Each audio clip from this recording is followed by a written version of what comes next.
কাজের দরপত্র আহ্বান করা হয়েছে। বদ্দারহাট কাঁচাবাজার অধিকতর ক্ষমতা সম্পন্ন বৈদ্যুতিক উপকেন্দ্র স্থাপনার কাজ চলমান রয়েছে। এছাড়া Singapore Bangkok market central AC স্থাপন কাজ সম্পূর্ণ করা সহ Chittagong shopping complex Singapore Bangkok মার্কেটের নতুন স্কেলেটর স্থাপন কাজের পরিকল্পনা গ্রহণ করা হয়েছে।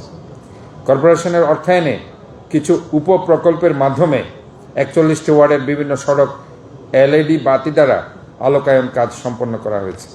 তাছাড়া রাষ্ট্রায়ত্ত প্রতিষ্ঠান ইস্টার্ন টিউবস লিমিটেড বিএমটিএফ হতে এলইডি গোল ভাল্ব টিউব লাইট দিয়ে 41টি ওয়ার্ড পর্যায়ে রক্ষণাবেক্ষণের কাজ চলমান রয়েছে। আমাদের সকলের প্রিয় মহানগরীর সার্বিক উন্নয়নের জন্য চট্টগ্রাম সিটি কর্পোরেশনের অগ্রণী ভূমিকা পালন করে যাচ্ছে। চট্টগ্রাম সিটি কর্পোরেশনের আওতায় এয়ারপোর্ট রোড সহ বিভিন্ন সড়ক গুরুত্বপূর্ণ অবকাঠামো উন্নয়ন শীর্ষক ২,৪৯০.96 কোটি টাকার ব্যয়ে প্রকল্পের আওতায় ৩২৪টি উপপ্রকল্পে প্রায় ১,৯৩৫ কোটি টাকার অধিক দরপত্র আহ্বান করা হয় এবং ৩১৫টি কার্যাদেশ প্রদান করা হয়। প্রকল্পটির ১২৪টি লটের কাজ সমাপ্ত হয়েছে। উক্ত প্রকল্পের আওতায় 3টি ফুটওভার ব্রিজের নির্মাণ কাজ শেষ হয়েছে, 25টি নির্মাণ কাজ চলমান রয়েছে। প্রকল্পটির মাধ্যমে এয়ারপোর্টের রোড সহ শহরের অন্যান্য সড়কগুলো ফুটপাথ সহ দৃষ্টিনন্দন সড়ক নির্মাণ করা হচ্ছে। প্রকল্পটির অধীনে নিয়োজিত কনসালটেন্টের মাধ্যমে কাজগুলির নিয়মিত মনিটরিং করা হচ্ছে। প্রকল্পটি নির্ধারিত সময়ের মধ্যে সমাপ্ত হলে এর আওতায় 769 কিলোমিটার সড়ক, 38টি ফুটওভার ব্রিজ, 10টি গোল চত্বর, 14টি ব্রিজ, 22টি কালভার্ট, 600 মিটারের একটি ওভারপাস নির্মিত হবে, যা এই শহরের যোগাযোগ ব্যবস্থাপনার জন্য একটি গুরুত্বপূর্ণ অবদান রাখতে পারবে।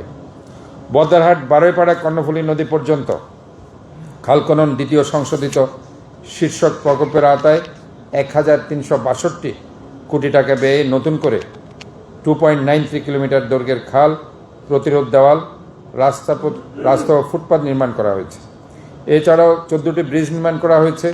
উল্লেখ্য যে প্রকল্পটি বাস্তবায়নের কারণে নগরীর ম্যাক্সিমাম ওয়ার্ড জলাবদ্ধতা মুক্ত হয়েছে। চট্টগ্রাম সিটি কর্পোরেশনের বিভিন্ন ওয়ার্ডের সড়ক নেটওয়ার্ক উন্নয়ন, বাস ট্রাক টার্মিনাল নির্মাণ শীর্ষক ১,২৬৮ কোটি টাকা প্রকল্পের আওতায় টার্মিনালের নির্মাণ কাজ ছাড়াও সড়ক, ব্রিজ, ফুটপাথ, কালভার্ট তৈরি করা হয়েছে। বর্তমান বাস ট্রাক টার্মিনালটির কাজ প্রায় সমাপ্তির দিকে, যেটা oxygen bus terminal. Chittagong city কর্পোরেশনের আওতাধীন 232 কোটি টাকা ব্যয়ে পরিচ্ছন্ন কর্মী নিবাস নির্মাণ শীর্ষক প্রকল্পের আওতায় 7টি 14 তলা ভবনের মধ্যে 5টি ভবনের নির্মাণ কাজ শুরু করে প্রায় শেষ পর্যায়ে রয়েছে। বাকি 2টি ভবনের নির্মাণ কার্যক্রম চলমান রয়েছে। গত 26/4/2026 খ্রিস্টাব্দে একনেকে 309 কোটি টাকার রিভাইজ প্রকল্প অনুমোদন হয়। ফলে এই প্রকল্পটি রিভাইজ করে সম্পূর্ণ জিওবি অর্থায়নে বাস্তবায়ন করা হচ্ছে। এটা 309 টাকা হবে না, 309 কোটি হবে। এটা 309 কোটি টাকা পড়বেন। বিশ্ব ব্যাংকের অর্থায়নে local government COVID-19 response and recovery project প্রকল্পটি স্থানীয় সরকার প্রকৌশল বিভাগ ও চট্টগ্রাম সিটি কর্পোরেশনের মাধ্যমে বাস্তবায়নাধীন রয়েছে। প্রকল্পটি বরাদ্দ 267 কোটি টাকা।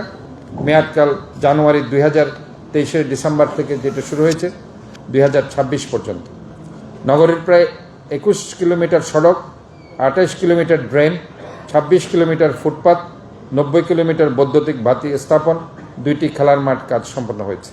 এছাড়াও 3টি খেলার মাঠ হয়েছে। 3টি খেলার মাঠের কাজ, 2টি বিল্ডিংয়ের কাজ সহ সৌন্দর্য বর্ধনের কাজ চলমান রয়েছে। সম্প্রতি চট্টগ্রাম সিটি কর্পোরেশনের ভৌত কাজে ব্যবহৃত নির্মাণ সামগ্রীসমূহের যথাযথ মান নিরূপণের জন্য সাগরিকায় টেস্টিং ল্যাব স্থাপন করা হয়েছে, যার ফলে চট্টগ্রাম